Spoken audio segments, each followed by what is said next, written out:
Hello everyone, मेरा नाम सक्षम है और इस वीडियो में मैं आपको एक्सप्लेन करूंगा मेरे मैजिक स्क्वायर वाले प्रोजेक्ट के पीछे के एल्गोरिदम क्या है और वो कैसे काम करता है। वो एल्गोरिदम एक्सप्लेन करने से पहले आपको ये समझना होगा कि मैजिक स्क्वायर होता क्या है और वो बनते कैसे हैं। फॉर एग्जाम्पल, अगर मैं एक 3x3 की ग्रिड लेता हूँ तो ये एक 3x3 की ग्रिड है। इन 9 स्क्वायर्स में अगर मैं आपसे कह दूं कि 1 से लेके 9 तक के नंबर्स को ऐसे अरेंज कीजिए कि हर कॉलम, रो और डायगोनल का सम एक कांस्टेंट आए, जो कि यहाँ पे 15 है, तो आप कैसे करेंगे। मैजिक स्क्वायर को भरने के कई तरीके होते हैं, जिसमें से सबसे अच्छा तरीका जो है, तो मुझे जो पर्सनली सबसे अच्छा लगता है वो तरीका है नॉर्थ ईस्ट में चलने वाला। जिसमें होता क्या है कि हम बेसिकली इस ब्लॉक से स्टार्ट करते हैं और नॉर्थ ईस्ट की तरफ जाते हैं। वैसे तो हम इनमें से किसी भी ब्लॉक से स्टार्ट कर सकते हैं, पर मैं ये वाला ब्लॉक प्रेफर करता हूँ। ऐसा क्यों, वो आपको आगे समझ में आएगा।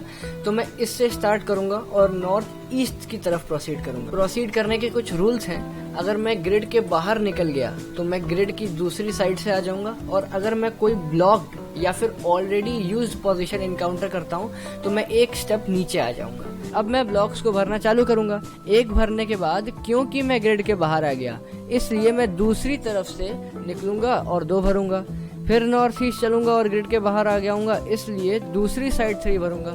फिर नॉर्थ ईस्ट चलूंगा और अब एक ऑलरेडी यूज्ड पोजीशन इनकाउंटर करूंगा, इसीलिए एक ब्लॉक नीचे आ जाऊंगा।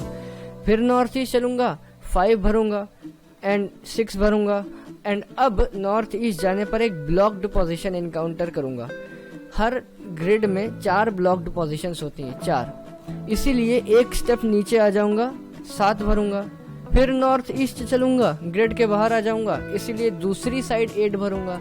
फिर नॉर्थ ईस्ट चलूंगा और दूसरी साइड 9 भरूंगा, और इसी के साथ मेरा मैजिक स्क्वायर 3x3 का सिंपलेस्ट मैजिक स्क्वायर मेरे पास तैयार हो जाएगा। खैर सिंपलेस्ट तो 1x1 भी होता है, लेकिन उसको मैं मैजिक स्क्वायर नहीं बोलूंगा, उसमें क्या ही मैजिक है। सिमिलरली आप 5x5 ग्रिड को भी एग्जैक्टली इसी तरह से भर सकते हैं। कॉन्सेप्ट एकदम सेम है। हर ऑड क्रॉस ऑड मैट्रिक्स के लिए यही कॉन्सेप्ट चलेगा। इवन क्रॉस इवन मैट्रिक्स को भरने का एक दूसरा तरीका होता है, जो इस प्रोग्राम में मैंने इम्प्लीमेंट नहीं किया है, मे भी बाद में करूं। तो यार एग्जाम्पल के तौर पे आपको मैं एक 5x5 की ग्रिड भर के दिखा देता हूँ। आप एक बार खुद भी भर के देखिए, आपको अपने आप ही समझ में आ जाएगा कि ग्रिड को कैसे भरा जाता है। इसमें कोई बड़ी बात नहीं है। आप 3x3 5x5 भर के देखिए, बाकी सब अपने आप ही भर लेंगे। तो यार अब हम डिस्कस करेंगे कि इसका कोड काम कैसे कर रहा है। वैसे तो इसमें बहुत सारी चीज़ें हैं, जैसे IE enumerators, coroutines, vector 2, vector 3, audio sources, game objects, etcetera etcetera.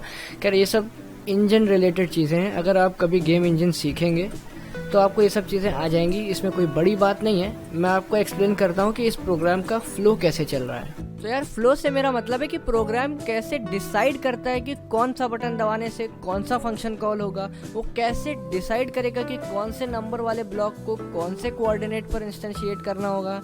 एक लेमन भाषा में एक्सप्लेन करूं तो इसका कोड का एक बेसिक सा फ्लो चार्ट बताता हूं, क्योंकि यार अगर मैं पूरे कोड को लाइन बाय लाइन एक्सप्लेन करूंगा तो ना आपके समझ में आएगा और ना मेरे लिए समझा पाना फीजिबल होगा। तो यार जब मैं क्रिएट बटन दबाता हूँ तो एक फंक्शन इसमें कॉल होता है डिस्प्लेयर नाम का। खैर उसके नाम में कुछ नहीं रखा।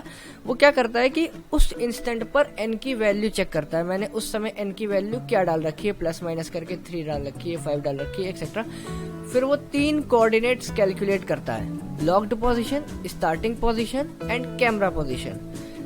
फिर वो करंट पोजीशन को स्टार्टिंग पोजीशन पर सेट कर देता है। फिर वो एक एक करके 3 कंडीशंस चेक करता है।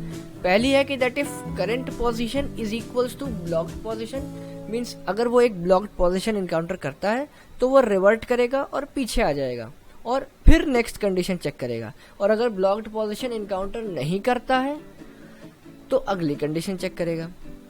नेक्स्ट कंडीशन है कि current position is equals to already used, means अगर एक ऑलरेडी यूज्ड पोजीशन इनकाउंटर करता है तो रिवर्ट करेगा और एक स्टेप नीचे आ जाएगा। और अगर ये कंडीशन भी फॉल्स है तो नेक्स्ट कंडीशन पर आएगा। नेक्स्ट कंडीशन है कि current position is equals to outside grid, मतलब अगर ग्रिड के बाहर निकल गया तो अपोजिट साइड से आ जाएगा और फिर इंस्टेंशिएट करेगा ब्लॉक को करंट पोजीशन पर, एल्स इंस्टेंशिएट करेगा ब्लॉक को करंट पोजीशन पर। फिर एक कंडीशन चेक करेगा कि क्या n स्क्वायर ब्लॉक्स इंस्टेंशिएट हो चुके हैं। अगर हाँ तो प्रोग्राम रुक जाएगा, और अगर नहीं हुए तो ये सिलसिला चलता जाएगा जब तक उस ग्रिड के हर ब्लॉक इंस्टेंशिएट नहीं हो जाते। सिंपल।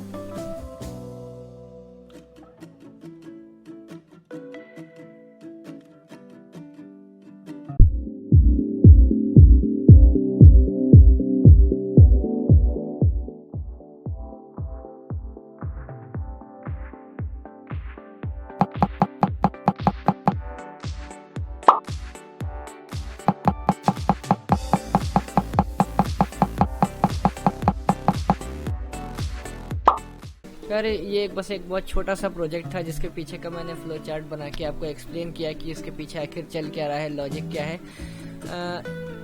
इसके पीछे और भी कई सारी चीज़ें चल रही हैं, लेकिन वो जब आप कोड करेंगे, अगर आपको कोई लैंग्वेज आती है तो आप उस पर कोड करेंगे, आपको समझ में आएगा कि इसके पीछे क्या क्या चल रहा है। और ये जो मैं बोल रहा हूँ ये स्क्रिप्टेड नहीं है, मैं ऑटोमेटिकली जो मेरे मन में आ रहा है मैं बोल दे रहा हूँ।